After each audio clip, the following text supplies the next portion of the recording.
150 years ago this year, one of the people who later went on as he was growing up to live in the borough and became one of Britain's most famous novelists, Charles Dickens, was born.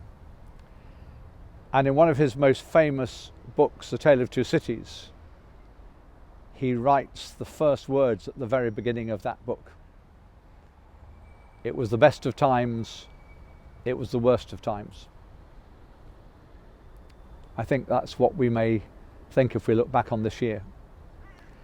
And just over 100 years ago, from just down the road, near Tower Bridge Road, a teenager, a 17-year-old, Albert Mackenzie, went off to fight in the end of the First World War.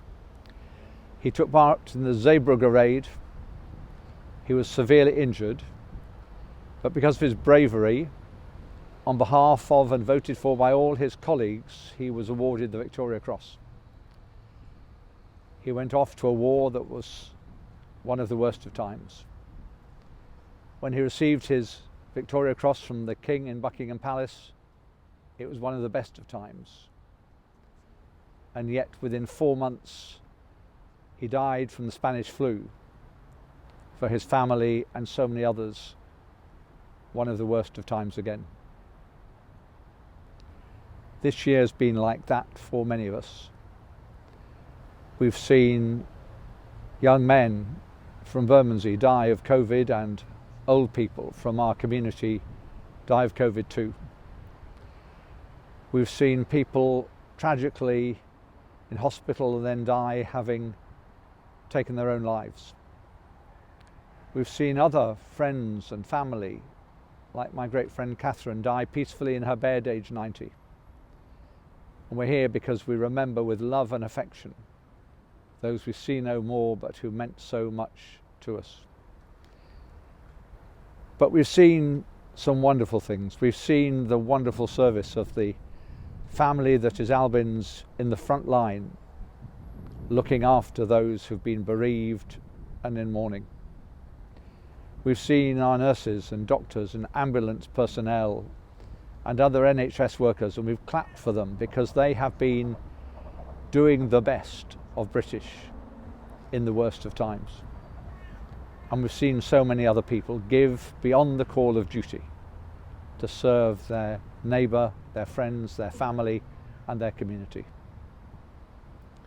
So I hope that as we end this year, however difficult it's been, however much we miss those who've gone before, however lonely we may sometimes feel, that we can together share the knowledge that we are one community together and we have a duty to keep looking after each other in the days ahead.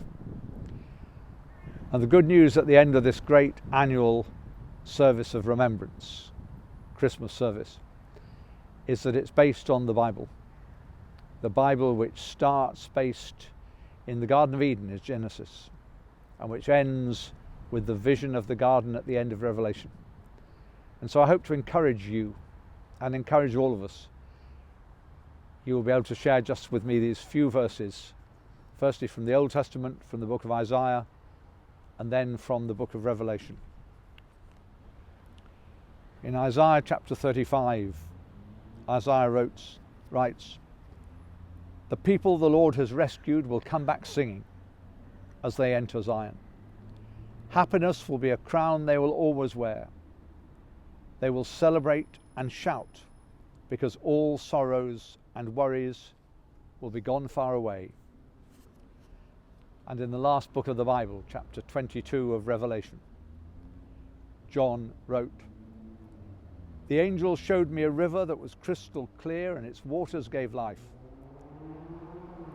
The river came from the throne where God and the Lamb were seated. Then it flowed down the middle of the city's main street.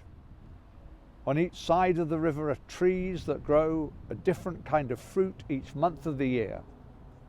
The fruit gives life, and the leaves are used as the medicine to heal the nations." May your best of times give you and all your family and friends the encouragement to come through the worst of times and come through it together.